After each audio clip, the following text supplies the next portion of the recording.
Yeah. Again, overlap between people who watch his videos and people like hip hop probably not that significant. Yeah. If they all listen to Ariana Grande. They all listen to Taylor Swift. I honestly can't tell you a lot of the albums I've listened to this year. I've listened to A Sailor's Guide to the Earth by Sturgill Simpson. It is an alternative country album, and it's pretty goddamn good. Yeah, I haven't been up in the music scene for a while, and it really depresses me because I used to be quite the trend whore. Yeah. No, that's not the right word, because trend whore is someone who just follows trends. I was ahead of the curve for a lot of things. Like, I am not typically the person that says, "Oh, I liked them before I was famous," but I do have, I believe, two examples of bands or artists that I did like before they got famous, and it's super strange to me that they got famous.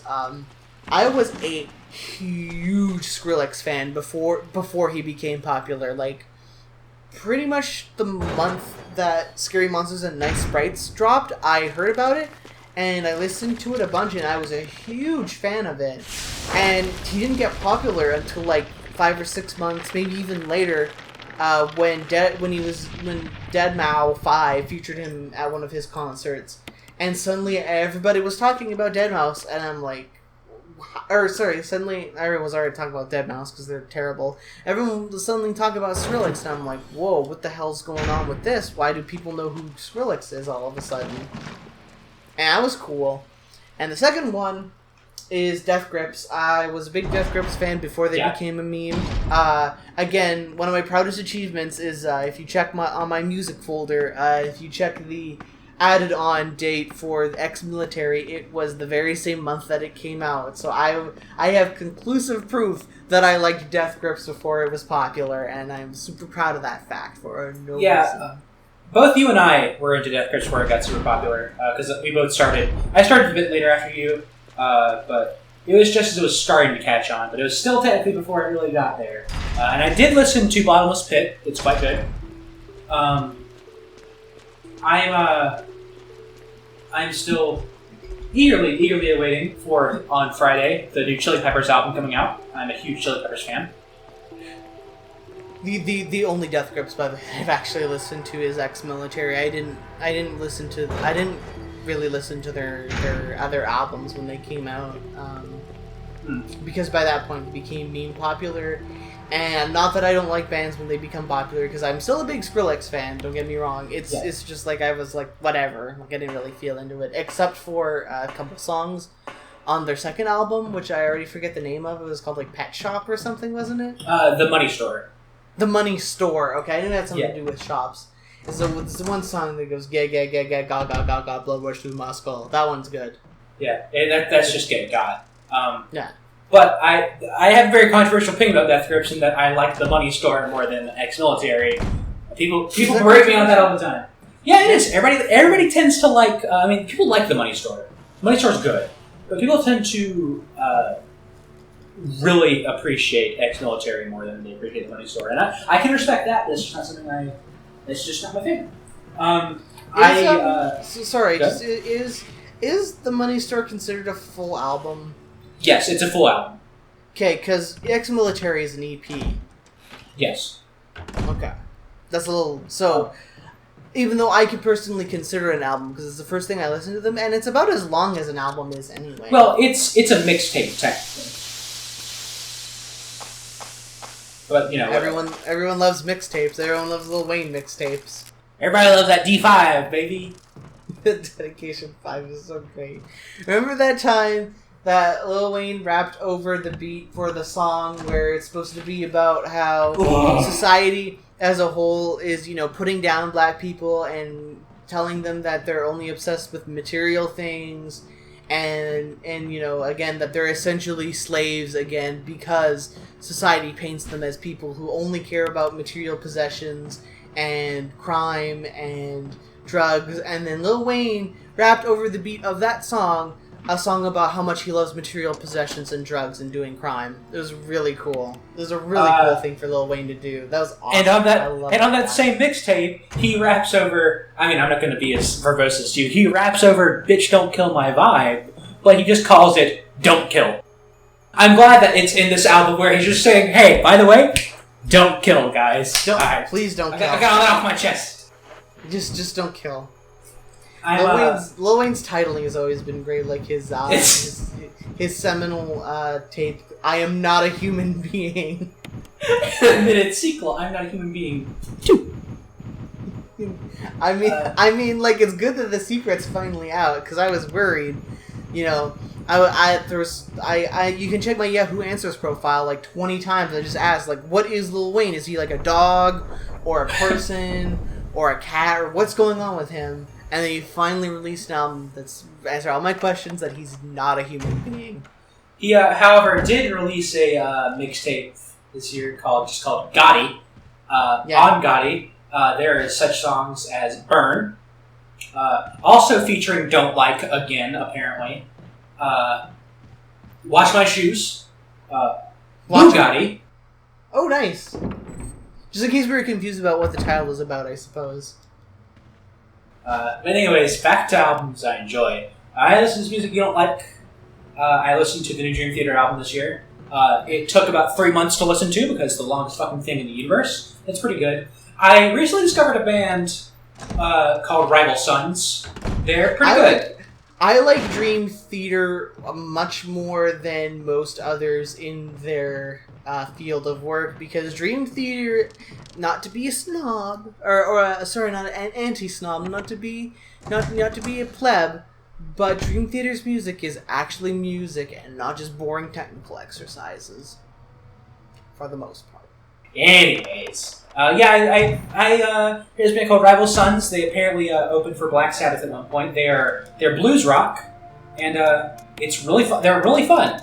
And it's one of the albums I listened to was their 2016 album Rival Sons. Not Rival Sons. It's Hollow Bones. Rival Sons is the band. Hollow Bones is really fun. I would give it a big recommend. Rival Son O. Oh, I love Son O. It's fill me with sound. Just stream noise. Do you actually listen to Son O? I listened to a few songs and it's all right. I've not actually sat through one. I've of course listened to Life of Pablo. I used to be into big into the indie music scene, and I knew about Son O for many years, and even back then I just didn't get it. It's okay to me. What else do? Yeah, I listened to Life of Pablo. Do not like it. Again, cannot wait until 3 years down the line when you're going to be like, oh my god, Life of Pablo, so good, better than Yeezus, better than Graduation, so good. Yeah, I didn't say Mighty Beautiful Dark Twisted Fantasy because nothing is going to be better than Mighty Beautiful Dark Twisted Fantasy. That is peak music. Music will not get better than that. Well, I would argue Illmatic is better. Illmatic is the best rap album of all time. Illmatic has a lot of weird shit on it. I love Illmatic. Anyways, I also listened to the new Wolfmother album. It was okay. It's very Wolfmother. I mean, I like Wolfmother. They're a fun band. They don't take themselves very seriously, but Victorious was just kind of more of the same, you know? Wolfmother just sounds like, I know it's already half of a Danzig song, but it just sounds like a Danzig song to me. I don't want to spoil it too much. We are probably eventually going to be doing one of these franchise LPs for Fear at some point, because I do like Fear. But remember how Fear 3 literally ends with Danzig's mother? It's so good. Fuck that game. It's so dumb. Anyway, Barry leaves us some stuff. It's so fun though. Like, a lot of people seem to not like that game, but I think it's fine. I think you definitely have to play it co-op. And to be fair, like, literally any game played co-op is fun. Like, there's no exceptions. Yeah. Well, I've yet to experience a game that I've hated that I've played co-op. Like, Gears of War. I didn't get Gears of War at all until I played it co-op, and then it was the most fun thing in the world. Speaking of new Gears of War, and it's getting a Windows 10 release, so we're gonna be playing that. Not in any official capacity. Don't get me wrong. I don't know if we're gonna be LPing it or not. I don't want people to get the wrong. Oh shit! I skipped that fucking Hunter cutscene because I'm the best player in the world. I was distracted. Anyway, yeah, it's not like it's nothing you haven't seen before. Hunters are back. They're not as bad as they were before, although they do run as fast as you do sprinting. They also still have their insta-kill move. It's a bit easier to dodge now. I'm just going to save over our cleared data at this point. Wait, overwrite as cleared data. Oh. Okay, whatever. so, I certainly hope that didn't fuck us over somehow.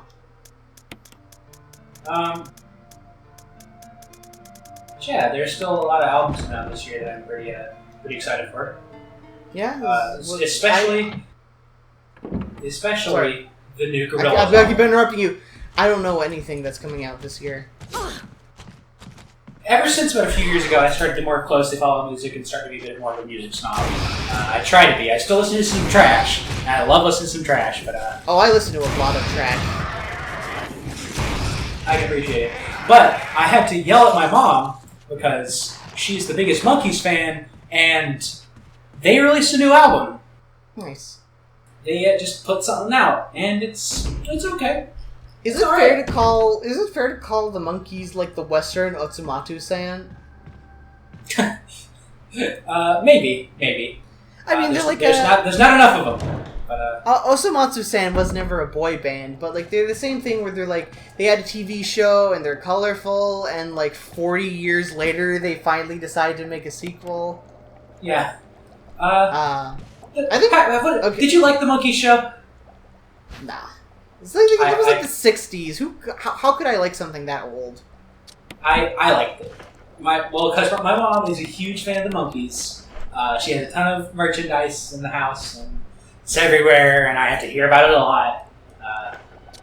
So I was kind of raised to be here. There's a bunch of new albums coming out.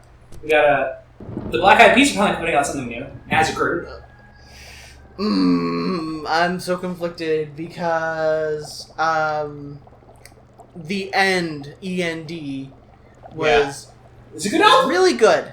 I think The End was legitimately a good album. Like, yeah, it was. I agree with you. It was a good album. I'm generally pop trash, so my opinion is a little bit more invalid, but I thought The End was beyond pop trash into like becoming a legitimately good album. Their follow-up was terrible, but what are you gonna do?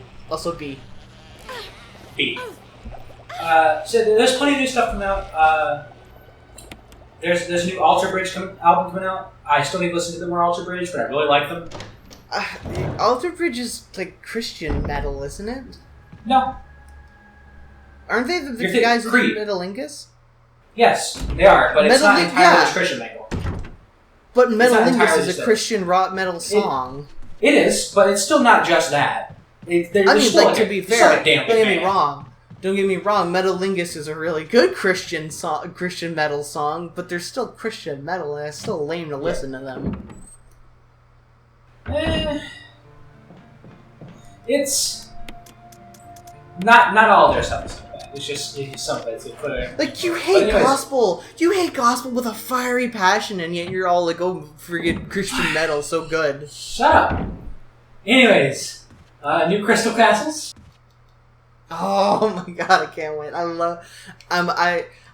like the most I'm rambling a bit, but I am definitely one of the most eclectic music fans because I listen to a ton of pop trash, and then I also listen to a ton of poppy, I guess, because like the Crystal Castles isn't really that indie anymore. But I listen to the Crystal Castles. I listen to the Churches.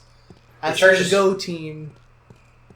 Like, So I mean, it's weird that it's in hip hop. There's a new Nine Inch Nails album coming out.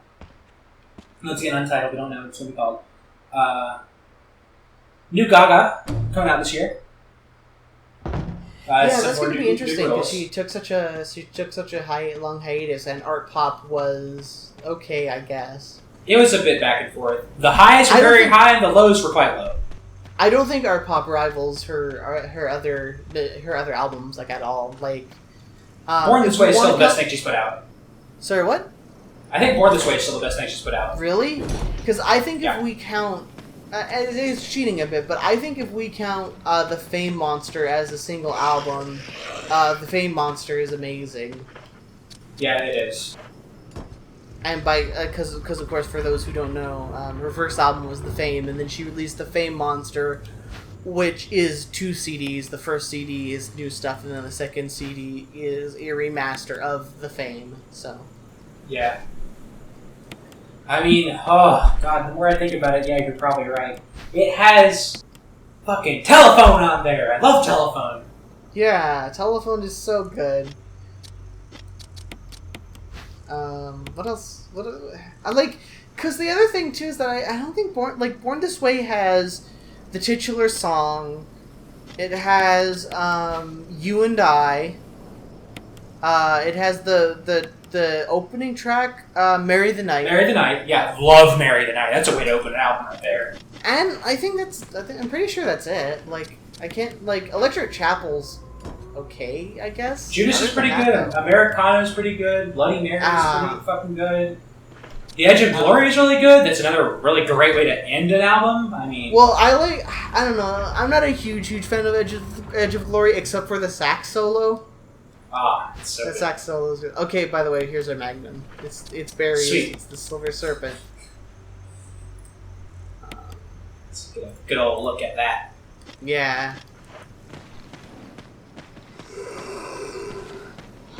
Just dance around these guys a bit, though. Yep.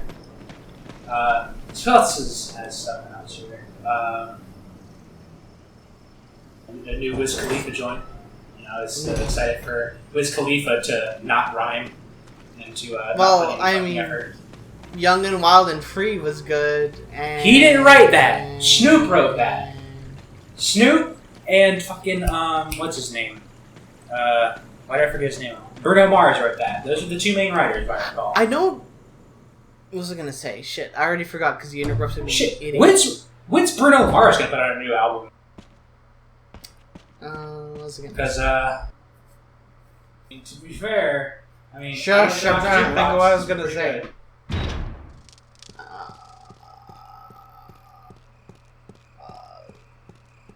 Oh yeah. Snoop Dogg.